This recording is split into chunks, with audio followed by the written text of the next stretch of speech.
resulting, this is telling me right now, I have a round trip latency of 14 milliseconds. Let's see if I can move that down and change my buffer size to 32. Now I only have a latency of 4.6 milliseconds.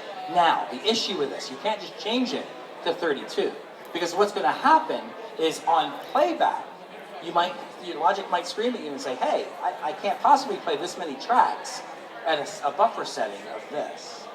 All right, so that's why I say invest in a good quality interface. I think by default, at 64 samples or 128 samples, the average interface by default will give you a 4.6 at 128 samples, which is more than enough samples to set for many tracks of recording.